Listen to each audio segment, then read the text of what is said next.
Hello friends, आपण शिकतोय periodic classification of element science 1 standard 10 period number 12. 12व lecture आपण घेतो आहोत. आपण पिरियडिक प्रॉपर्टीज शिकत होतो. पिरियडिक प्रॉपर्टीजमध्ये पहिली प्रॉपर्टी आपण घेतलेली आहे व्हॅलन्सी. आता दुसऱ्या प्रॉपर्टीकडे आपण जातो आहोत, ती आहे ॲटॉमिक साइज आणि atomic radius. Now what is atomic radius? बघा, या ठिकाणी मी तुमच्यासमोर ॲटम काढलेला आहे. हा आहे न्यूक्लियस आणि हे आहे आउटर मोस्ट शेल. मग what is atomic radius? Atomic radius is the distance between nucleus and outer most shell of atom. Nucleus आणि आउटर मोस्ट शेल यामधलं जे अंतर आहे, जे डिस्टन्स आहे, त्याला आपण म्हणत असतो ॲटॉमिक रेडियस. आता ॲटम हा इनव्हिजिबल आहे, अतिशय लहान आहे आणि त्यामुळे ॲटॉमिक रेडियस मोजण्याचं जे युनिट आहे ते सुद्धा लहान असणार. And the unit of atomic radius is picometre, denoted by PM. किती लहान आहे पिकोमीटर? तर 1 picometre is equals to 10⁻⁻12 metre. इतकं लहान युनिट आहे पिकोमीटर.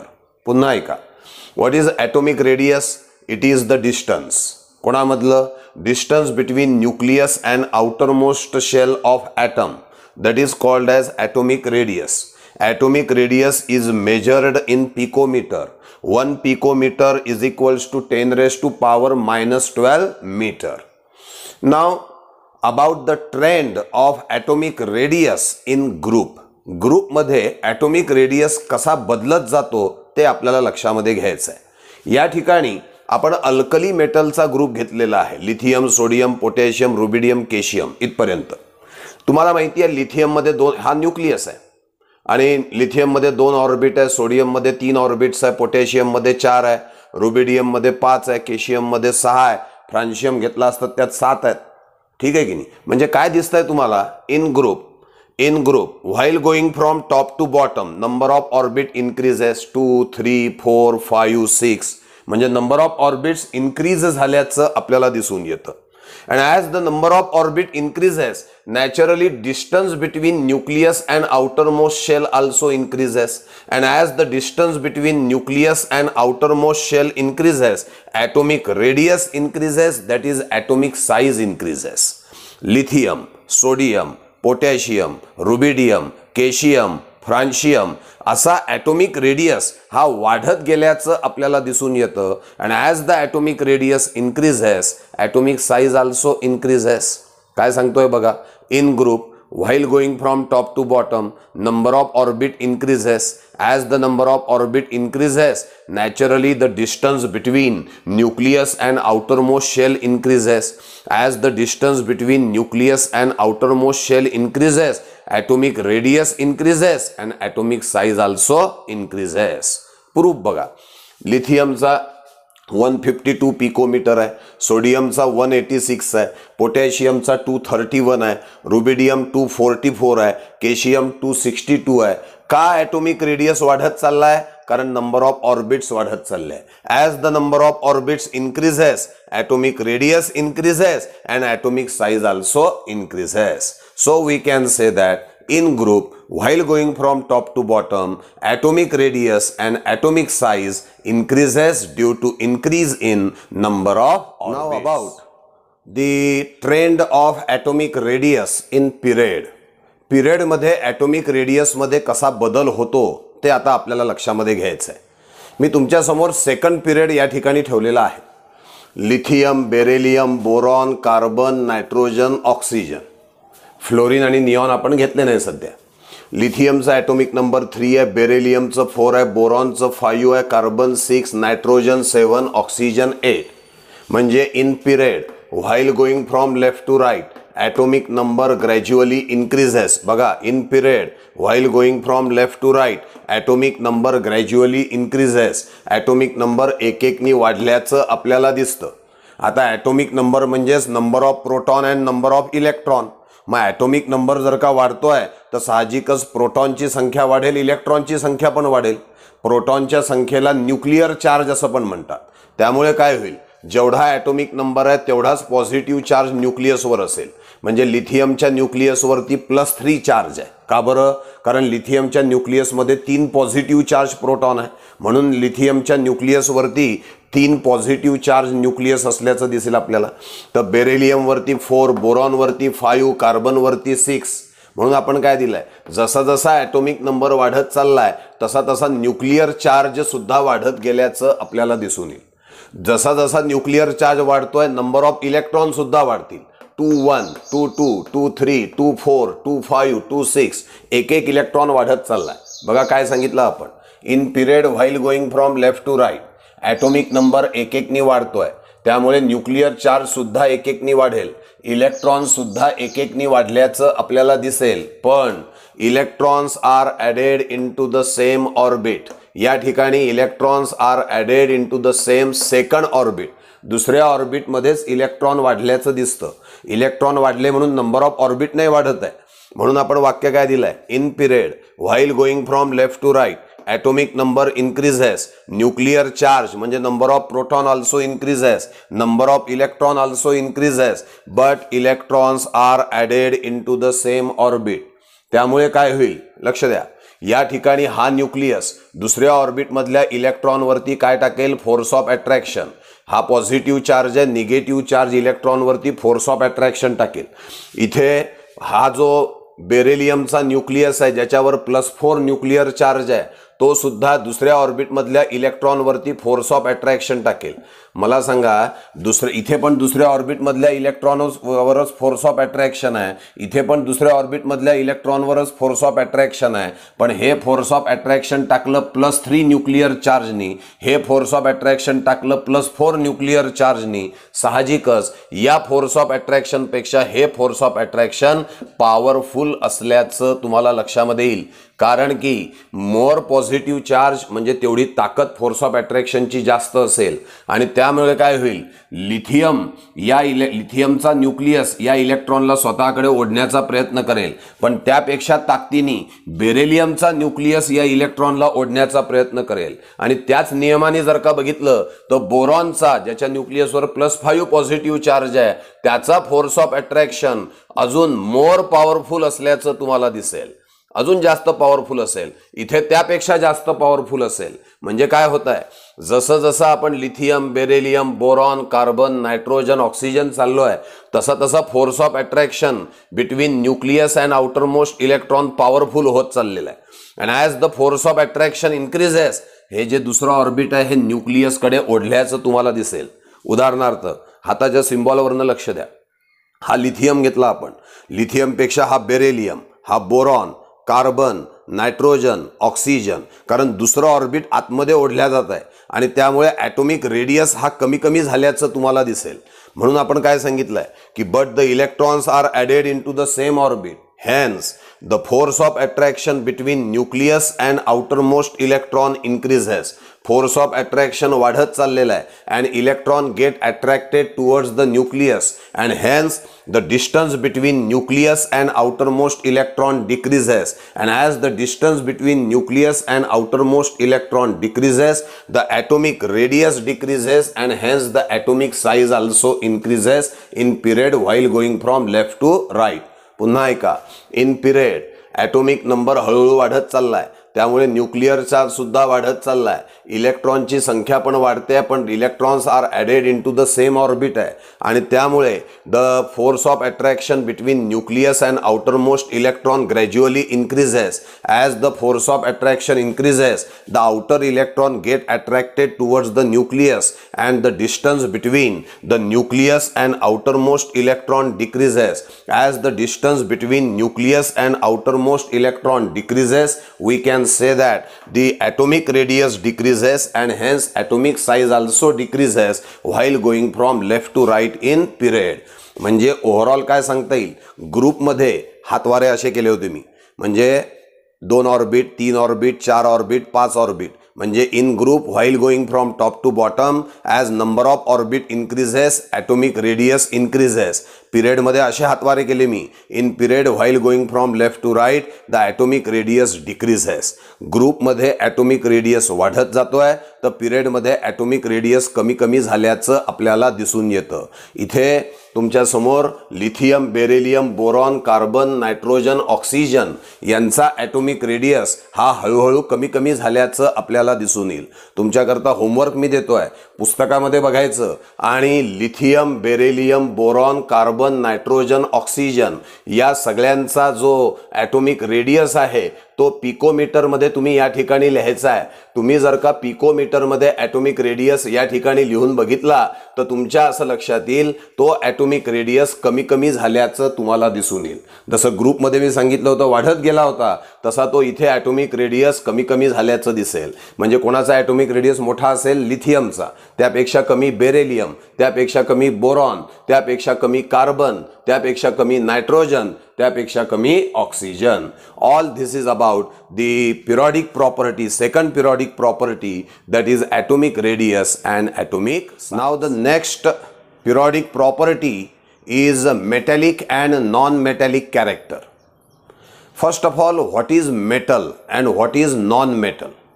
बघा, हा घेतला आपण सोडियम. सोडियमचा ॲटॉमिक नंबर 11 आहे. इलेक्ट्रॉनिक कॉन्फिगरेशन 281 आहे. सोडियमच्या आउटर मोस्ट ऑर्बिटमध्ये 1 इलेक्ट्रॉन आहे, म्हणजे लेस दॅन 8 इलेक्ट्रॉन आहे, म्हणजे तो अनस्टेबल आहे. त्याला स्टेबल व्हायचं आहे. तो स्टेबल होण्यासाठी नियरेस्ट इनर्ट गॅसचं इलेक्ट्रॉनिक कॉन्फिगरेशन मिळवण्याचा प्रयत्न करेल आणि नियरेस्ट इनर्ट गॅस सोडियमला आहे निऑन. निऑनचा ॲटॉमिक नंबर आहे 10, इलेक्ट्रॉनिक कॉन्फिगरेशन आहे 28, म्हणजे सोडियम 281ला व्हायचं आहे निऑन 28 सारखं. म्हणजे सोडियम काय करेल? 1 इलेक्ट्रॉन लूज करेल आणि 1 इलेक्ट्रॉन त्यांनी लूज केला की त्याचं इलेक्ट्रॉनिक कॉन्फिगरेशन 281चं 28 झाल्याचं दिसेल. पण या दरम्यान त्यांनी 1 इलेक्ट्रॉन लूज केला आहे म्हणून सोडियमवरती 1 पॉझिटिव्ह चार्ज आल्याचं दिसतं आणि sodium positive ion, sodium cation आपल्याला इथे मिळाल्याचं दिसून येईल. म्हणजे काय आहे की सोडियमनी स्वतःला स्टेबल करण्याकरता 1 इलेक्ट्रॉन लूज केला आणि पॉझिटिव्ह आयन तयार केलेला आहे. तर जो एलिमेंट स्टेबल होण्याकरता इलेक्ट्रॉन लूज करतो आणि पॉझिटिव्ह आयन म्हणजे कॅटायन तयार करतो त्याला म्हटलं जातं मेटल. बघा डेफिनेशन, मेटल म्हणजे असा element, it is the element which has tendency of losing valence electron, tendency of losing valence electron and form positive ion, that is cation, that is called as metal. And as metal forms positive ion cation, metals are said to be electropositive in nature. ते positive ion तयार करतात ना, मग मेटलला electropositive ion किंवा electropositive in nature असं म्हटलं जातं. चला सोडियम सारखं मॅग्नेशियम घ्या. मॅग्नेशियम 282 अनस्टेबल आहे, त्याला स्टेबल व्हायचं आहे, त्याला निऑन सारखं बनायचं आहे. मॅग्नेशियम 2 इलेक्ट्रॉन लूज करतो, जेवढे इलेक्ट्रॉन लूज करेल तेवढा चार्ज त्याच्यावरती येणार, म्हणजे Mg2+ या ठिकाणी तयार झाल्याचं दिसेल. 282 बिकम्स 28, 2 इलेक्ट्रॉन दिले म्हणून पॉझिटिव्ह, 2 पॉझिटिव्ह आयन, डाय पॉझिटिव्ह आयन तयार झालेला आहे. मग आता काय आहे, मॅग्नेशियम असा एलिमेंट आहे ज्याच्याकडे टेंडन्सी ऑफ लुझिंग इलेक्ट्रॉन आहे आणि पॉझिटिव्ह आयन कॅटायन तयार तो करतो, म्हणजेच मॅग्नेशियम कोण आहे? मेटल आहे. चला ॲल्युमिनियमचा विचार करा. ॲल्युमिनियम आहे 283, पूर्ण लिहित नाही मी, तुम्ही सांगू शकता. ॲल्युमिनियम 283 याला पण स्टेबल व्हायचं आहे, हा 3 इलेक्ट्रॉन लूज करेल आणि Al3+ तयार करेल, ट्राय पॉझिटिव्ह आयन. मग ॲल्युमिनियम जर का 3 इलेक्ट्रॉन लूज करतोय आणि पॉझिटिव्ह आयन तयार करतोय म्हणजे ॲल्युमिनियम सुद्धा कोण असला पाहिजे? मेटल असला पाहिजे. ओव्हरऑल काय डेफिनेशन आहे? Metal is a element which has tendency of losing valence electron and forms the positive ion, that is cation, and hence metals are said to be electropositive in nature. आता non metal विषयी बघू. चला क्लोरीनचं उदाहरण घेतलं, 287, शेवटच्या ऑर्बिटमध्ये 7 electron आहे, म्हणजे unstable आहे हा, याला पण स्टेबल व्हायचं आहे. क्लोरीनचा नियरेस्ट इनर्ट गॅस आहे अरेगॉन 288, मग 287ला 288 व्हायचं आहे, म्हणजे याचा अर्थ तो 1 इलेक्ट्रॉन काय करेल? गेन करेल आणि 1 इलेक्ट्रॉन वाढला त्याच्याकडे म्हणजे क्लोरीनवर निगेटिव्ह चार्ज आल्याचं दिसेल. 287चा 288 झाल्याचं दिसेल. म्हणजे क्लोरीन असा एलिमेंट आहे की ज्याच्याकडे टेंडन्सी आहे gaining electron and forms the negative ion, that is anion. मग क्लोरीन झाला नॉन मेटल. कारण नॉन मेटल कोण असतो तर non metal is the element which has tendency of gaining valence electron and forms the negative ion that is anion. क्लोरीननी एक electron gain करून negative ion anion तयार केला आहे म्हणून क्लोरीन हा नॉन मेटल आहे. ऑक्सिजन सुद्धा स्टेबल होण्यासाठी 2 इलेक्ट्रॉन गेन करतो आणि निगेटिव्ह आयन एनायन तयार करतो म्हणजे ऑक्सिजन सुद्धा कोण असला पाहिजे नॉन मेटल असला पाहिजे. समजते ना गोष्ट ही. तर कोणाला नॉन मेटल म्हणणार जो इलेक्ट्रॉनला गेन करतो आणि निगेटिव्ह आयन एनायन तयार करतो त्याला नॉन मेटल म्हणणार. And non metal as they forms negative ion they are said to be electronegative in nature. ते इलेक्ट्रोनिगेटिव्ह इन नेचर आहे असं म्हटलं जातं. थोडक्यात काय सांगणार मेटल इलेक्ट्रॉन लूज करतात नॉन मेटल इलेक्ट्रॉन गेन करतात. मेटल पॉझिटिव्ह आयन तयार करतात म्हणून ते इलेक्ट्रोपॉझिटिव्ह आहे. नॉन मेटल निगेटिव्ह आयन तयार करतात म्हणून त्यांना इलेक्ट्रोनिगेटिव्ह असं म्हटलं जातं. आता मेटॅलिक आणि नॉन मेटॅलिक प्रॉपर्टीचं ग्रुपमध्ये आणि पिरियडमध्ये काय होतं हे आपल्याला आता लक्षामध्ये. आता मेटॅलिक आणि नॉन मेटॅलिक प्रॉपर्टीचं ग्रुपमध्ये काय होतं ते आपल्याला लक्षामध्ये घ्यायचं आहे. आपण ग्रुप फर्स्ट लक्षामध्ये घेऊ अल्कली मेटलचा. लिथियम सोडियम पोटॅशियम घेतलं. लिथियमकडे 2 ऑर्बिट्स आहे सोडियमकडे 3 आहे पोटॅशियमकडे 4 ऑर्बिट्स आहे. आता बघा लिथियमचा जो इलेक्ट्रॉन आहे तो न्यूक्लियसच्या जवळ आहे. सोडियमचा थोडा दूर गेला पोटॅशियमचा अजून दूर गेला. याच्यानंतर जर का रुबिडियम घेतला तुम्ही है ना तर रुबिडियमचा अजून दूर गेल्याचं तुम्हाला दिसून येईल. मग इलेक्ट्रॉन न्यूक्लियसपासून दूर दूर गेल्याचं आपल्याला दिसतं. In group while going from top to bottom the atomic radius increases. As the atomic radius increases, the distance between nucleus and outermost electron increases. As the distance between nucleus and outermost electron increases, naturally the electrons are more and more loosely held with a nucleus.